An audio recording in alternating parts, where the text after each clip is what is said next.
And welcome back to Beyond Resistance Pod, where we share hard-won insights to build blue power in red communities and start winning. I'm Sarah Schultz. And I'm Jennifer Austin. Hey, Jennifer. How are you? Pretty fired up. Yeah, what are you fired up about? Well, okay. I think we're both going to talk about this weekend's No King. So if you want to go first, that's fine. I'll go first, but I honestly wasn't involved in planning it. So my first thing I want to do is just offer my gratitude to you and the planning team for such an amazing and successful event. It was awesome. It was totally awesome. Yeah. Well, so tell me, like, how did you walk away feeling from it? Or like, what was your favorite part? Or I don't know, like, tell me about like where your perspective. Honestly, my husband and I went, we dressed up like frogs. It was super fun. Cute frogs too, by the way. I know, we were so cute. We were inflatable. Especially together, you were just the cutest frogs. Yeah. Yeah, I think that, so what we did is we didn't go to the beginning rally so the way that it was organized was there are two parks that I don't know, like a mile apart from each other, maybe a little less. Like that, yeah. And so we started at one park with a bit of a rally, and then marched to the other one. And so you could choose if you wanted to do that and do the marching, or you could choose to just show up at the other park, and the other park has like a venue with a band shell and, all of that stuff. So Andy, my husband, and I, we kind of just parked in the middle, and we caught up with the marching. So we caught up with the marching in the middle and then marched to the other one. And honestly, like, I thought everything was great. The program was great. Our speakers were good. All of that, but what I loved the most was when we first got to the band shell and you all were playing the music and dancing, and people were just like chatting, and people were coming in and saying hi, and like it was like a big old reunion of folks, and I just kept looking like down the street at the line that just kept coming and coming and coming from the other park. And yeah, I almost wish that section, that like hype it up, before we got started with the actual like speakers in the program, could have been a little longer, because that energy that was in that space, full of just love and joy and just hilarious costumes and hilarious signs, but also just so patriotic and so full of like community spirit. It was that was my favorite part, was the energy of that space at that moment in time. Yeah. To be fair, it was longer. We started the hype party at 2:00 when the marchers started down the road. Yeah. Well, we caught up with the beginning of the marchers. Yeah. So I think it was Buddy was actually leading the march. It was so cool to see him. That was an important job for him, and he's a veteran and all of that stuff. It was really cool to see him leading. So we caught up. Involved. Yep. So we caught up with the beginning of the marching, and then I kind of like dropped back just to kind of talk to people. So we weren't like at the end of the marching, but I'm sure you all were going before that too. So yeah, it was good. Okay, so here's what I'm fired up about. I'm fired up about the whole thing. You cannot go to an event with 1,400 people in our case, or my daughter was in Phoenix. I don't remember what the number was, thousands and thousands there. Saw the pictures all over the internet, almost, it sounds like 8 million people worldwide. But you can't go to an event like that and not come away with some sort of like energy and hope and like you're just ready to go. So there's that. But like so for the first time, I think in my life, I did not write a speech. I knew I was giving one. I had a couple ideas. I sort of talked to myself in the car on the way there and missed my turn and had to figure my way back to where I was supposed to be. Anyway, so I kind of had a plan, but I had not written it out. So I did forget one part of it, which is okay because I went on too long to begin with. But here's what I want to talk about that I'm a little fired up about just thinking about, because I'm like a history, like I don't just think about this event or this period of time or this whatever. Like I think about how it fits into and relates to everything that's come before us and that which will come after us. Mm-hmm. And so I'm reading the People's History of the United States of America. And it just like really occurred to me that America is built on revolution. And I don't necessarily mean violent revolution, although obviously the Revolutionary War was violent, but I'm just talking about us as a people. I Mm-hmm. mean, if you think about it, the people that came here were revolutionary because yes, they came and stole land. I understand that. I'm just going to gloss over that for a second, but you know, yes, we know they were settler colonials. But they were revolutionary to come here and not know what they were going to really have. So that was revolutionary. It was revolutionary to say that I'm going to come to this place so I can have my own religion. It was revolutionary in so many different ways. You know, the Revolutionary War to say we are no longer going to be part of Britain. And not there was Bacon's Rebellion before that. There was and like throughout history there was tiny revolutions and movements to get better working conditions or better pay or lower taxes or better treatment when it came to land issues or Or whatever. I mean, end slavery, right? end slavery, Yeah. create unions, the right to vote for Black people, the right to vote for women. I mean, and then even once they technically had the right to vote, the civil rights movement, I mean, ending segregation. We are a country of revolution and change. And I really wish the rest of the country would understand that because Mm-hmm. most of our revolution is because people resist that change and they're just so scared of somebody else getting a piece of the pie. The pie is not a zero-sum game. We can make more pie, everybody. So get on board. The revolution is coming, and I really, really, really see it in some of the different music I've been hearing, whether on the radio or on TikTok, are very sort of revolutionary. I'd almost put it, they're not folk music. A lot of it's been country, although some of it's been pop. But it's really back to the sort of the folk music of like the 40s, 50s, 60s, where they were talking Yeah. about the man and the you know working all this time for nothing, and like I'm hearing so much of that Yeah. right now. Yeah. We are on the cusp of a revolution. I believe it's economic and social, because I really don't want it to be violent. But I feel that right now in this moment. Mm-hmm. Have I ever talked to you about the idea of languishing? I don't think so. Okay, so what you're saying is reminding me of that, and I'll just give you a little peek into my most hopeful heart. Okay, my most hopeful heart wants to believe that the Trump administration is the push to get things enough worse for Yeah. the American people to make it a whole lot better. Yes. That's my hopeful heart, right? And this theory of languishing, and I wish I've read it about it in so many ways in so many articles. I wish I could cite the original sort of thinker behind it. But this idea of languishing is that it's the human condition to like avoid change because Mm-hmm. all change is loss and hard, right? Even if it's good, it's hard.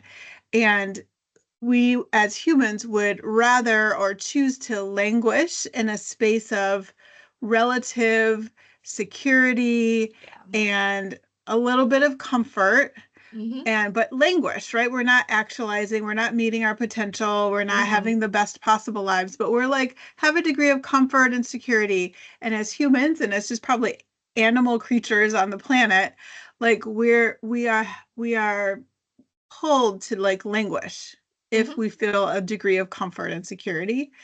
And it takes some little factor, some kind of variable to come in and move things from comfort and security to some like tip the scale away from Yeah. comfort and security just enough that then we're forced to, or we see that we have to like make things like a whole lot better. Like we have Hmm. to fight, we have to protest, we have to do the internal work and the external work and the community work to be able to make things a whole lot better. And like there's this idea out there, it's not mine, I've read about it, where it's like there's so many examples of like people, humans sort of languishing, something happens to make it worse, and then they work and they leapfrog over where they were Yeah. before to make things way, way, way better. Hmm. And so my hopeful heart, is definitely kind of thinks about those in my most optimistic moments. And I know that I can think of examples just in my own life where like I'll be working at a job and the job is like, meh, it's fine and it pays me okay and it's not giving me everything I need, but like it's okay, it's secure. And then I'll get a new boss that's terrible and I'm like, oh, I can't Uh-huh. do this anymore. I'm gonna have to make a big change. And I make a big change and it's so, so, so much better than it ever was before. So anyways, I hope that that's happening. And like the event on Saturday made me think about that, and like that whole group of folks like willing to literally give up hours on a beautiful Saturday that Yeah. wasn't supposed to be beautiful to just be Yeah. together and to be just to like galvanize our strength, right, for the work ahead and just join this global movement again, Hmm. which turned out to be historic. So Yeah, yeah. it's sort of that idea of having just enough to be afraid to lose it, Yeah. that you don't want to take that risk.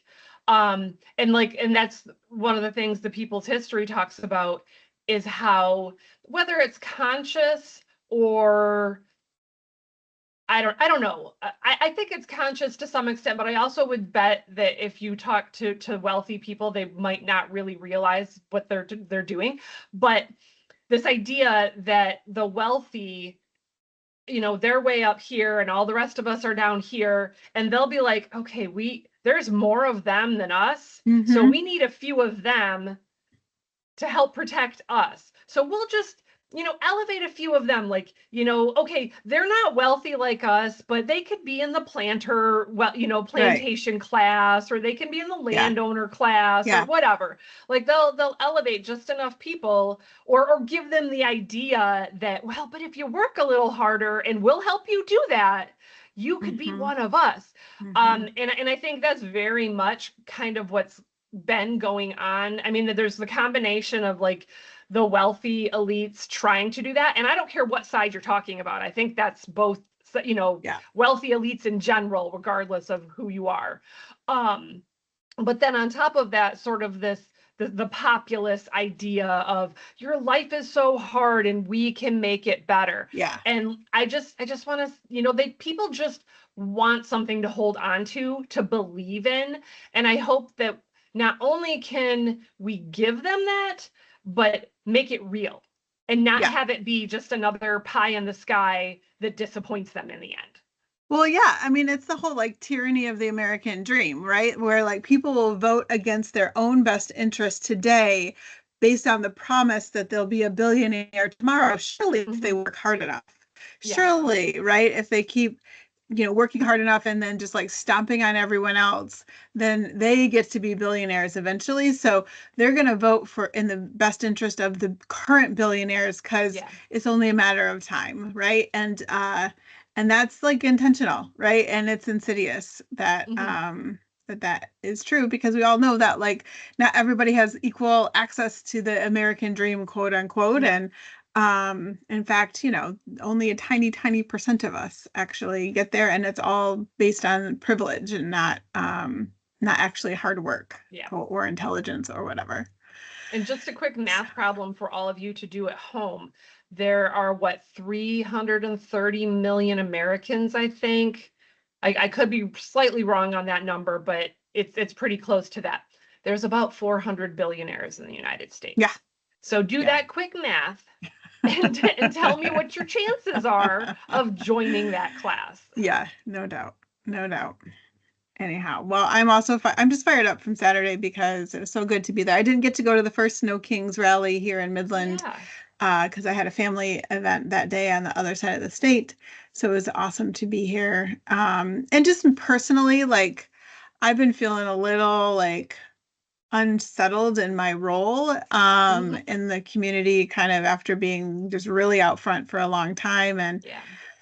um, I don't know if I'd say I'm taking a step back, but I more like moved my activism to the digital space and the online Mhm. space versus the in-person space, and kind of out of self-preservation. But it was good to be there personally, and like there were so many people that were like coming up to me and saying hi, and just like, Yeah. remembering from when I was, leading the woman group or running for office or whatever. And it made me personally feel like I might still be relevant here in the community. So that You are was a good extremely relevant reminder. in this community. I appreciate that. I need to stop listening to a minority of folks who are Yes. not Well, and just to give you necessarily an on my side. idea, so I was walking around at the times when, because I was on the leadership team of this protest, I had a lot of responsibilities and things I needed to do. But there were in between times that I was able to walk around and talk to people about our podcast and hand out stickers Mhm. and that kind of thing. And when I first would be like, "Hey, can I give you a sticker for my podcast?" And they'd be like, "Yeah, sure, I guess." And I'd be like, "It's I'm Jennifer Austin, chair of the Midland Dems, and I do it with Sarah, my best friend Sarah Schultz." And not everybody knew who you were, but a lot of people, like the minute I said your name, oh, okay. Oh, that's so nice. Thank you for sharing that. I'm glad to hear that. And by the way, for anyone who's listening and thinking about starting anything, who knew? But stickers are a really great thing to get made and handed out. I mean, I thought Mhm. stickers were, a big deal in kindergarten, but apparently Yes. stickers have, become a new thing for adults now. And so business cards are out. Stickers are in. If you're a local activist and want to have people leave with something in their hand Mhm. about you and the work that you're doing and your team is doing, stickers is the way to go I'm trying for to see if sure. I have the stickers around me somewhere. Oh, I have one on my phone, Oh so you yeah, can see those on my those are our phone. bigger ones. Yeah, we Those have were the the bigger first ones on ones our we phone. ordered. And Yeah. then I ordered some more, and I don't know how it happened. They ended up being super teeny tiny, so we're just the little teeny thing. We're handing Little them out. stickers. I ordered bigger ones, but yeah, the cool thing about this one, and this is we bought them through Sticker app. You can't see it because this is so tiny, but you can put stuff on the back paper.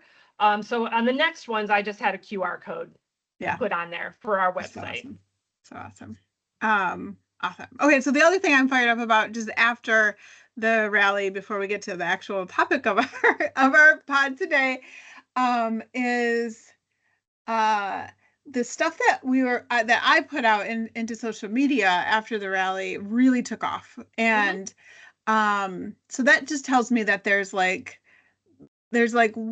way more interest, like many times the number of people who were at the rally saw the Yes. video that I sent out on social media about the rally. And then it got so much engagement and sharing and comments. But the thing that I was cracking me up today and I was trying to synthesize was I was reading some of the MAGA comments, and like the cognitive dissonance in their brains is just outrageous. Uh-huh. Just a couple of examples, right? So like so many so many people came into the comments. Well, first of all, it was so many comments, right? And it's cracking me up the most because I almost never get that many comments on anything. But a lot of the comments were like, this doesn't matter. Like, why are you doing this? It's so stupid. And it's just like, but you're commenting on Yeah. it. So, like, and then like a bunch of people were like, oh my God, everybody there is super old, or like they're the geriatric group, which is so funny and also not true. But then another group of people were coming in saying, "Oh my God, the signs were so vulgar, and there were so many kids there that they're reading these signs." And I'm just like, "Oh my gosh!" I mean, it's just like the cognitive Yes. dissonance is just outrageous, and like we're losers who should get a job, but also we're It was a being paid Saturday. millions of dollars by George Soros. Like, how Yes. can you be both of those things? And so many Uh-huh. people like saying, America doesn't have a king and all of that. And then also people saying, Hail King Trump. Like, it's just like, what's happening? What is happening? It's just outrageous. I don't know. I don't know. I've said this a million times before, but like hypocrisy, there's no such thing as hypocrisy anymore. No. And like, I could not sleep at night if I had that kind of dissonance in my brain. Yeah. Like I would lay my head on my pillow and I would just try to rationalize Uh-huh. all of these things that were like diabolically opposed, like crashing into themselves in my head. And I don't think I would ever sleep. So, anyways, that's what I was doing this morning, just reading through MAGA comments and laughing. Yeah. And because I'm me, I went on there. In fact, I got kicked off twice. I did this yesterday and I did it today. And finally they're like, we think you've commented enough on Facebook for today. Facebook told you that? No yes. more. They're like, sorry, honey, no more. But I would go in because I like messing with MAGA. I mean, sometimes it's like I can't think of anything to say to them, but like they kept saying, looks like a bunch of old people. And I'd be like, do you not like old people? Is there something wrong with old people? I know. I mean, are old people not allowed to protest? Yeah. And don't you plan to be an old person someday? Or does the movement mean less because old people care about it? And they'd be like, well, I don't have a problem with old people, just those old people. I'm like, okay. So actually the old people part doesn't actually matter. You just don't like liberals. So you could have just said that. These folks are so wild to me. It's so wild. And that they would just spend their time on this. And then also just say like, why are they bothering? It doesn't matter. Nobody's paying attention. And I'm like, but you are. 147,000 people have looked at this, including you, and you took the time to be one of the 1,700 people that commented. Oh, crazy. Oh my gosh. But it doesn't matter. It doesn't outrageous matter. Outrageous. They're very, very, very triggered by the whole thing. Anyway. Well, what we had hoped to talk about today was to continue the conversation about our awesome blueprint, which we launched last week. And to much fanfare, we got it out into so many spaces, and to lots of folks looking at it. I actually had my best friend, one of my best friends down in Florida, who just was my college roommate, and so she's not part of a lot of this. I mean, she's liberal, but she doesn't do organizing or activist work, and she's not crazy like us. She's not obsessed like we are, although they need that energy in Florida, believe me.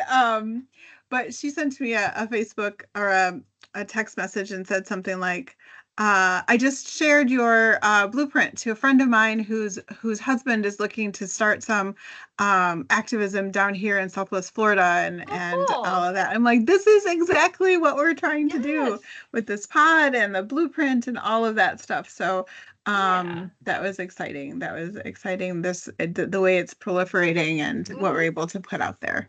And for those of you who haven't heard about our blueprint yet, Jennifer and I, it's part of the work that we're doing, put together what we're called the Beyond Resistance Blueprint, which is 5 steps for building blue power in red communities. It aligns with the whole subject matter of our pod and all of the interviews that we do and the folks that we talk to, but also the book that we're planning to write and all the public speaking that we do.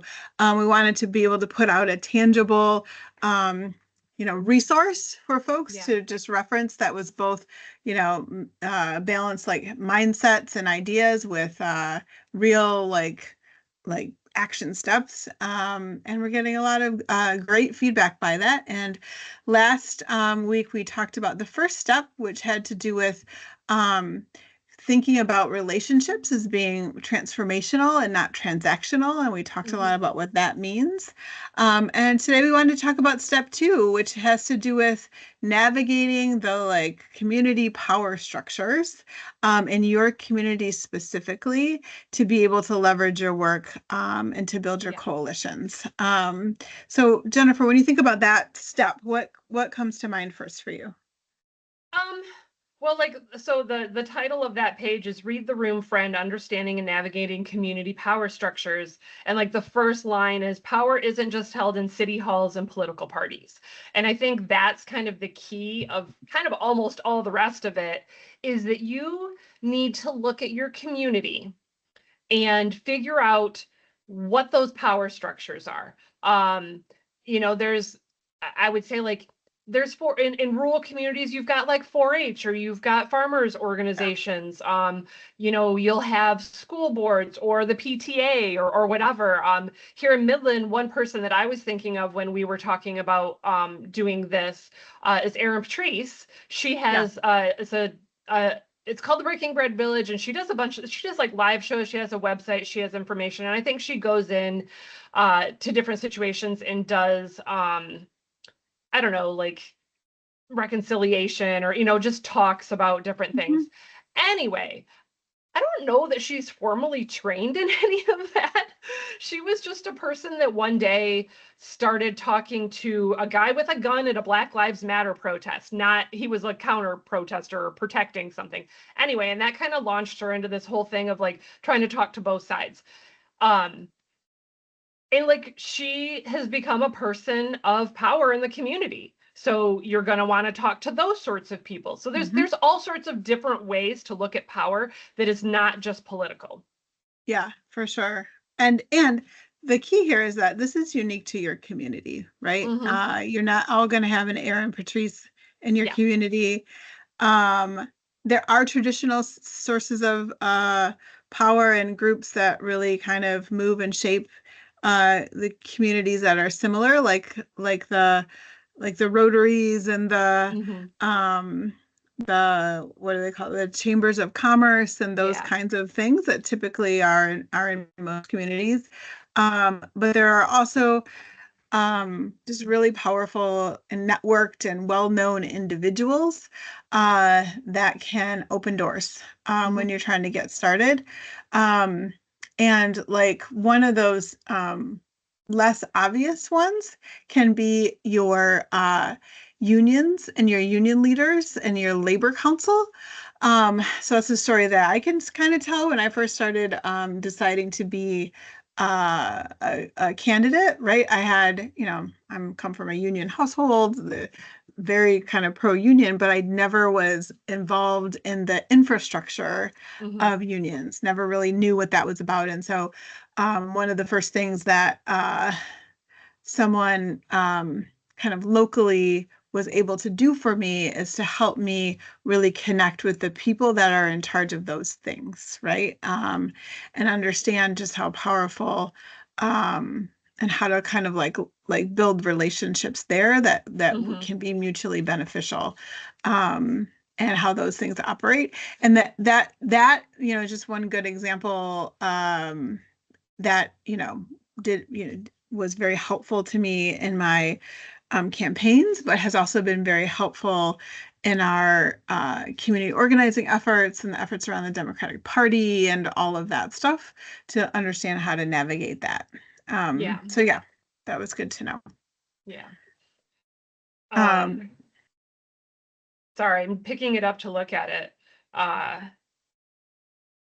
So yeah, there's a lot of different stuff on here. It talks about mapping formal and informal power in the community, which is a little bit of what we already talked about, but sometimes just mapping some of that out. And it could be who plans the parade that your community has every year, or the festival, or whatever it is your community does.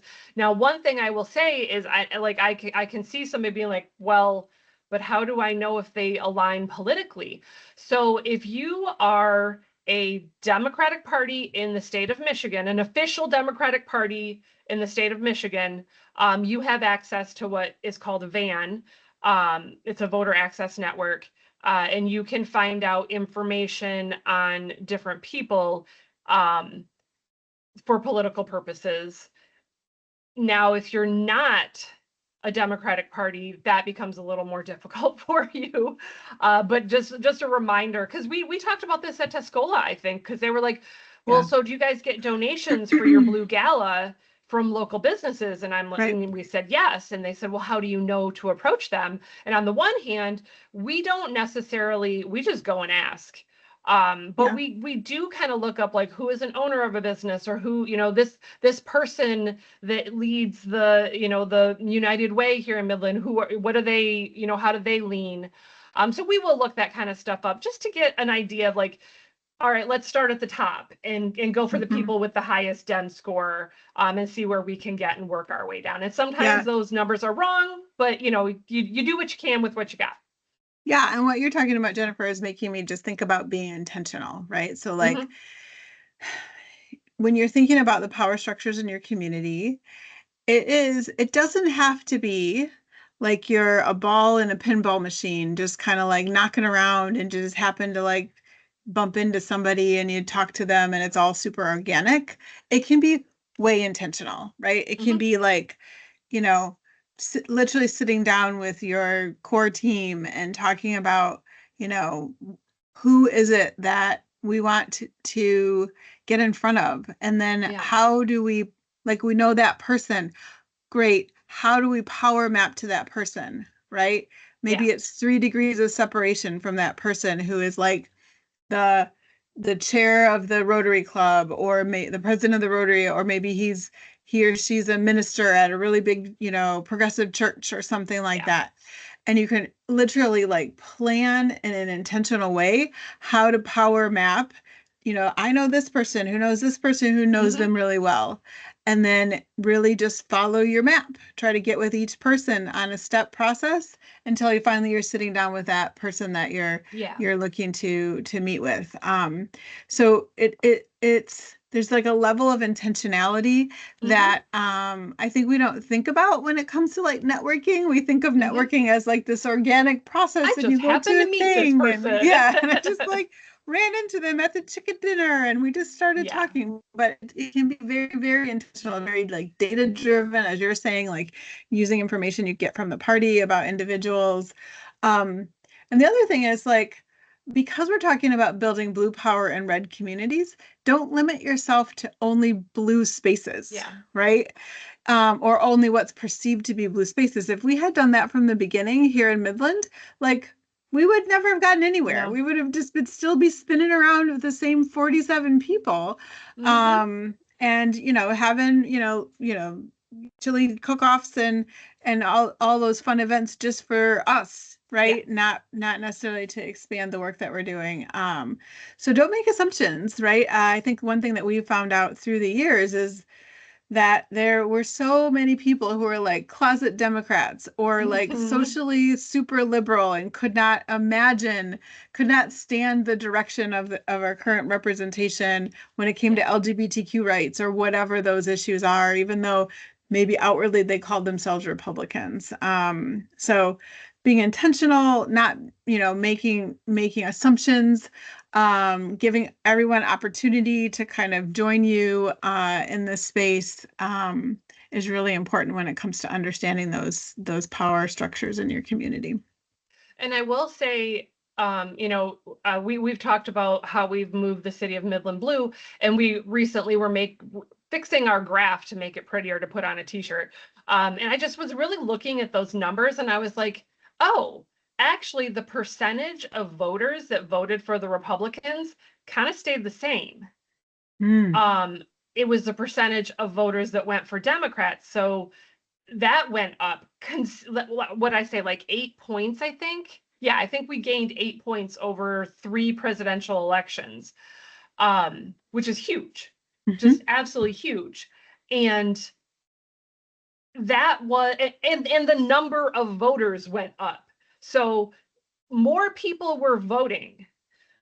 And so more people were voting Republican, but we got a higher percentage of people Yeah, that either switched parties or decided to vote for the first time as Democrats or whatever. So it's kind of, we've talked about, well, maybe we haven't talked about this yet. I think it's on another one of the sheets, but abundance. yeah, Don't assume that this is it. These are the voters you get, and you're never going to be able to change that. yeah, It changed in Midland. It really did. yeah, for sure.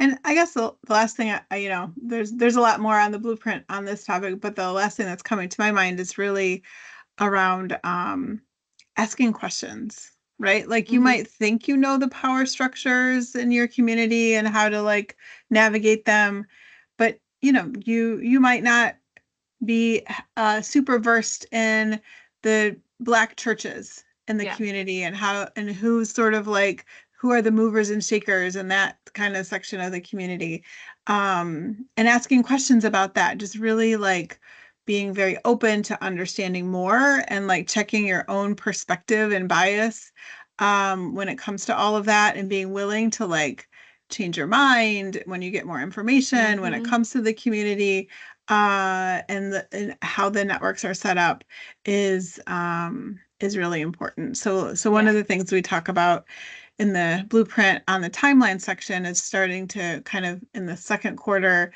hosting listening parties where you're just like bringing people into living rooms. You're not asking them for money or for anything other than you want to hear from them about what's going on in the community for them.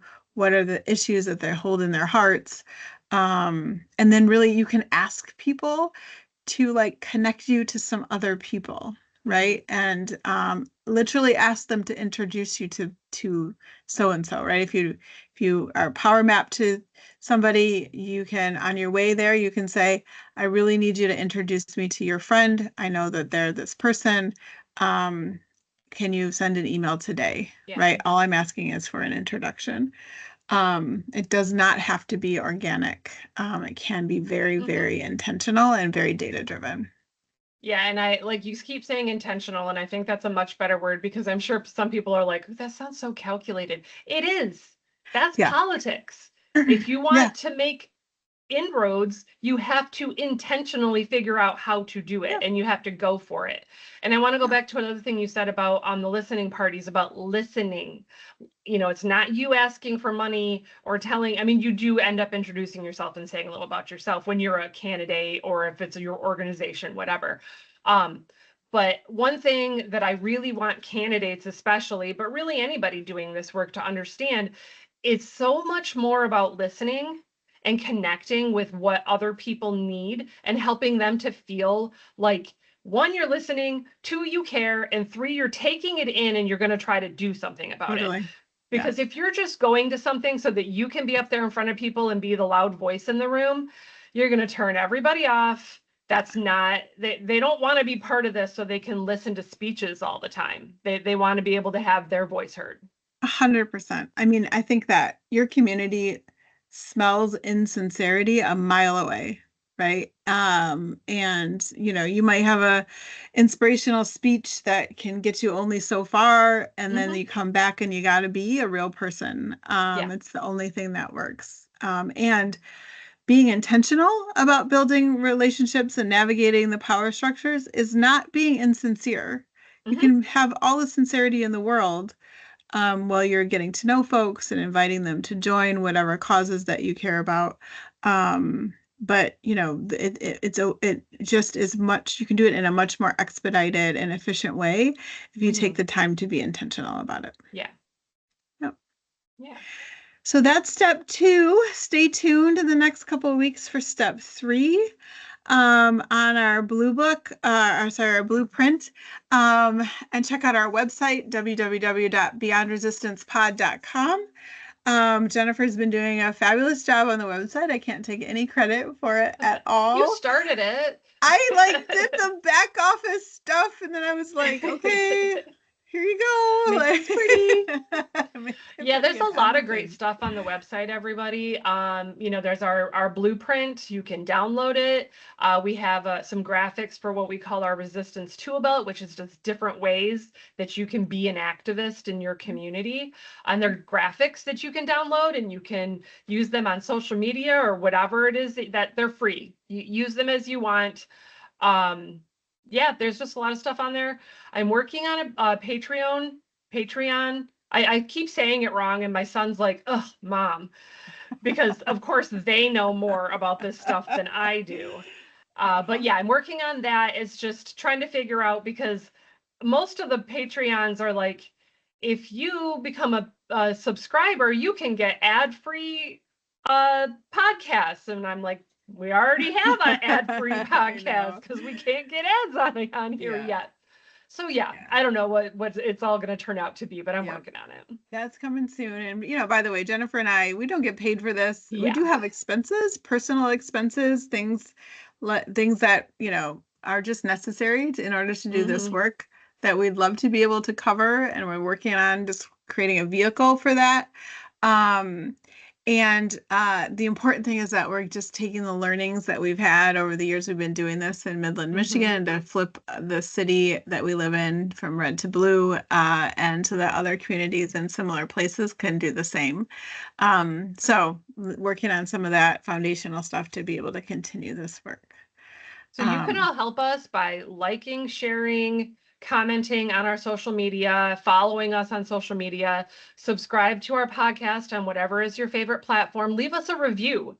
That helps boost us as well. And if you have a friend somewhere, like Sarah's friend Jana shared it with somebody that she knew, if you know somebody that's sort of in these organization spaces, and just share it with them. You know what? Maybe they're like, I don't need that, but maybe they'll find something in there that they like. Yeah.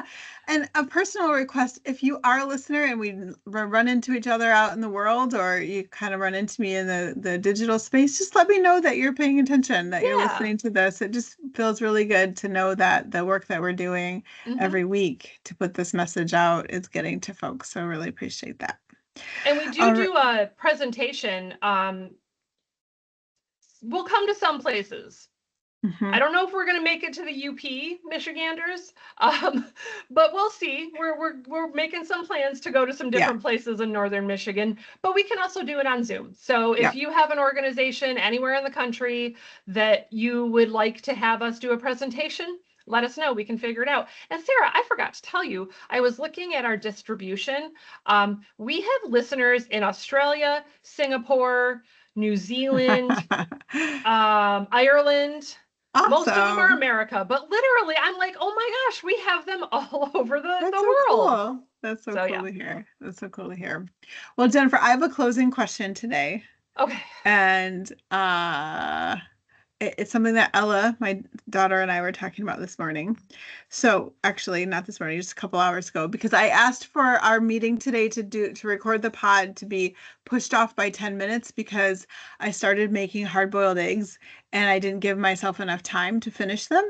And Ella and I were talking about how there's like 40,000 different ways that people make hard-boiled eggs, and often they're very proprietary, or they're just very solid in their way of making hard-boiled eggs. So I wondered, how do you make hard-boiled eggs?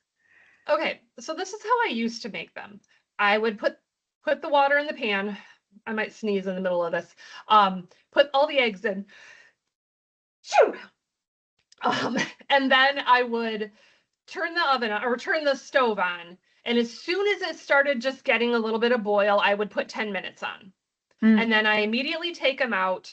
I don't think I cooled them off. I just put them in like a strainer and let them like cool off. But my husband has really taken over a lot of the cooking related stuff in our house. And that was not intentional on his part. It was because he got tired of coming home at 5 and being like, what are we going to have for dinner? And I'm like, I don't know. So he has definitely taken over a lot of that, and he's been making hard-boiled eggs. And I think his process is same. You put the water in, you put the eggs in, he puts a lid on it. Because according to him, that makes it boil faster. I was not taught that growing up, so I'm trying to remember that, but whatever. I'm guessing Andy does that too, doesn't he? He puts lids on everything. I know, Andy and Craig, I swear, they're like... I think they just love dirty dishes. Like things that definitely don't need a lid, for sure, get a lid. Everything gets a lid, for sure. Anyways, so anyway, I think Craig does that, and he does it for 8 minutes. Oh. But then what does he do? I feel like he lets them sit. Okay. And I don't remember. He told me his process. I just can't remember what it was, but I do remember the 8-minute part. Which is different. Okay, so I was talking to Ella about this. So what I do is I put water on the stove, no lid, and I wait for it to boil. And then I come along and I have this little spoon. I don't even know if it's 4 eggs, but it's this little slotted spoon. And I gently drop in each egg in the boiling water, and then set a timer for 11 minutes. And then the timer goes off. It comes off the stove. And then I take the same little slotted spoon and I put the eggs in an ice bath. Oh, Um, okay. so the reason I do all that is because I'm lazy, and the whole thing about like if I were to put the eggs in the water before the water was boiling, I probably wouldn't, I would get distracted by something. And I have gotten distracted by something and Oh, not I do like a lot. notice when the water is boiling, right? So Mm-hmm. then the eggs have been in boiling water for longer than I know about, and Yeah. now how much time is left. So that's why I do that, is because I know exactly when they went into the water. Yeah. And I can set my timer for 11 minutes and then it comes out every time. So that's my I have recipe. tried that, but I broke too many eggs Yeah, putting them that's the in. danger. That's the danger. You end up cracking the eggs. But if you do it when you're hungry, then whatever eggs are cracked in the process, that can just be your lunch. So just Yeah. Yeah. assume that there's going to be some like cracking of eggs, Hmm. and then that's your lunch. And then whatever eggs survive then go in the Yeah. refrigerator, or the ice bath in the refrigerator. So, but I've heard of people who like get the eggs boiling, and as soon as it starts boiling, pull it off the stove and cover it for 20 minutes. I've heard. Okay. I guess I've heard that Which is too. interesting. Yeah. So, anyways, there are all Everybody's got a sorts of way. formulas. Yeah, there are all And this sorts of is making me formulas. want egg salad sandwiches. Well, you should try both ways, or all the ways, and get a little experiment with it. Awesome. Well, thank you all for listening. I hope you all are hungry for egg salad sandwiches too. And we'll see you back next week on the Beyond Resistance Pod, where we share hard-won insights to build blue power in red communities and start winning. Thanks so much. Thanks, everybody. See you later. Bye.